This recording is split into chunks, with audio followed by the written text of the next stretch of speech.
राघोपुर से चुनाव लड़ते हैं। पिछली बार आपकी पार्टी भी चुनाव लड़ी थी। कहीं ना कहीं आपकी पार्टी का असर रहा कि वो विधायक सदन है।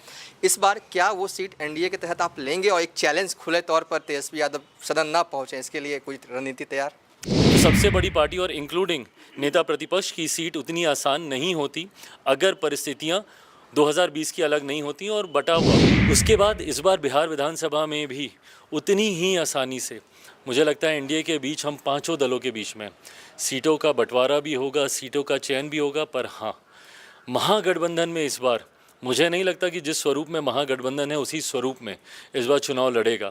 एक बार पहले भी हम लोग देख चुके हैं कि वर्चस्व की लड़ाई में और महत्वाकांक्षाओं के लिए महागठबंधन में टूट पहले भी हो चुकी है। राजद और कांग्रेस अलग अलग पहले भी लड़ चुके हैं।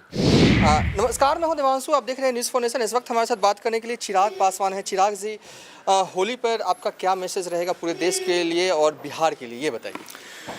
पहले तो देशवासियों को, बिहार वासियों को होली की ढेर सारी बधाई, ढेर सारी शुभकामनाएं। ये साल एनडीए के रंग में रंगने वाला साल है क्योंकि बिहार में विधानसभा के चुनाव भी हैं। पर मैं ज़रूर मानता हूँ कि ये साल बिहार के लिए एक बदलाव का साल भी होगा। खुशियों के नए रंग लेकर आएगा, विकास के नए रंग लेकर आएगा। इस बार बिहार में विधानसभा चुनाव के बाद आप लोगों ने, हम सब ने इस बात का अनुभव किया है कि जब से प्रधानमंत्री जी की तीसरी सरकार आई है उसके बाद जिन जिन राज्यों में डबल इंजन की सरकार बनी है वहाँ पे जिस तीव्र गति से विकास के कार्यों को धरातल पर उतारा जा रहा है। दिल्ली का ही सबसे खूबसूरत उदाहरण ले लीजिए। यमुना को लेके जिस तरीके से चुनाव हुआ और अब तो कल केंद्र सरकार के साथ एमओयू भी साइन हुआ है कि वहाँ पे क्रूज़ भी चला करेगी। आरती पहले ही शुरू हो गई।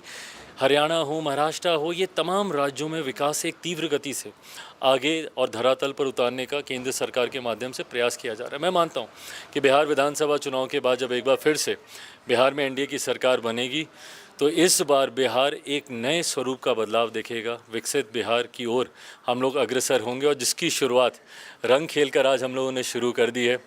जिस तरीके से एनडीए खुशियों के रंगों में रंगा है, वही खुशी के रंग हम लोग को नवंबर में परिणामों के बाद भी देखने को मिले। कांग्रेस पार्टी जो है यहाँ पर एक्टिव मोड में आ गई। कन्हैया कुमार जो है यात्रा निकालेंगे। दूसरी तरफ मुकेश सहनी कह रहे हैं कि हम 60 सीटों पर लड़ेंगे।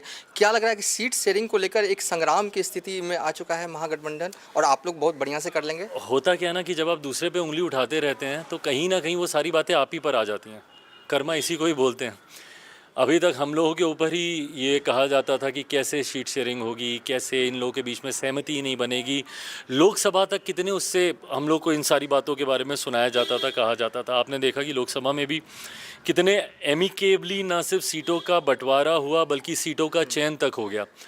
उसके बाद इस बार बिहार विधानसभा में भी उतनी ही आसानी से मुझे लगता है एनडीए के बीच हम पांचों दलों के बीच में सीटों का बंटवारा भी होगा, सीटों का चयन भी होगा। पर हाँ, महागठबंधन में इस बार मुझे नहीं लगता कि जिस स्वरूप में महागठबंधन है उसी स्वरूप में इस बार चुनाव लड़ेगा।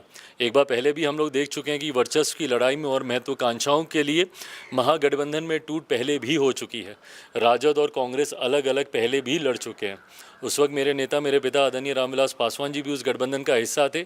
उनके प्रयासों के बाद भी वर्चस्व और महत्वाकांक्षाएं इतनी ज़्यादा हावी हो गई थी कि चाह कर भी ये नहीं हो पाया था उस वक्त।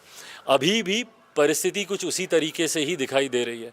जिस तरीके से कांग्रेस की महत्वाकांक्षाएं हैं और होनी भी चाहिए, जितनी सीटें इनको गठबंधन में दी जाती है उतनी तो संभवतः ये अकेले लड़के भी जीत सकते हैं। तो ऐसे में कांग्रेस अपने वर्चस्व में है, अपनी महत्वाकांक्षाओं को साधने के लिए लगी हुई है। राजद अपने अहंकार में है। ऐसे में इनका गठबंधन होगा कि नहीं होगा, इनकी सीट शेयरिंग होगी कि नहीं होगी, इस पे बहुत बड़ा प्रश्न है। बोलिए, एक सवाल तेजस्वी यादव को लेकर।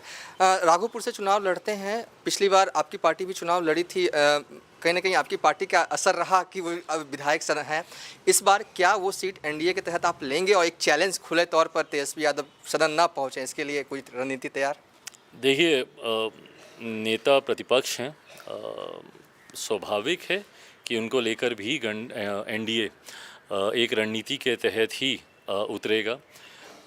अंतिम निर्णय उनको लेना। राघोपुर से वो चुनाव लड़ते आए हैं, राघोपुर से ही लड़ेंगे, कहाँ से लड़ेंगे ये नहीं पता। बट हाँ, 2020 जिन चुनाव का आपने जिक्र किया वो परिस्थितियाँ अलग थीं और मैं मानता हूँ और मैंने हमेशा इस बात को कहा है कि राजद जो सबसे बड़ी पार्टी होने का दावा करता है, अगर उस वक्त एनडीए का वोट विभाजित नहीं होता, उसमें अगर बिखराव नहीं होता, और एनडीए के वोट की मैं बात कर रहा हूँ कि जब भाजपा और जदयू एक साथ मिलकर लड़ी थी और हम लोग अलग लड़े थे, अधिकांश सीटों पे हम लोग के अगर आप वोट मिला के देखेंगे तो अधिकांश सीटों पे राजद आपको हारती हुई दिखेगी।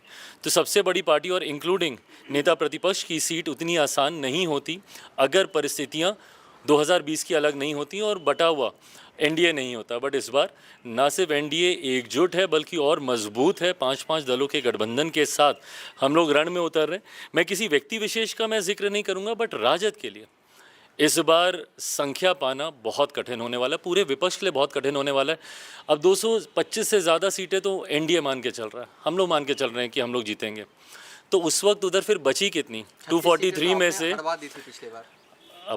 अब उसको आप जोड़ दीजिए इस तरफ, तो ये तमाम सीटें जब जुड़ती हैं 225 से ज़्यादा जब हम लोग जीतेंगे तो मुश्किल से 15-20 सीटों में पूरे विपक्ष को सिमटना पड़ेगा। चलिए, बहुत बहुत शुक्रिया चिराग पासवान। देखिए, होली का मौका था, चिराग पासवान ने एक्सक्लूसिव हमसे बातचीत की है और कई मुद्दे पर जो है हमने उनसे बातचीत की है।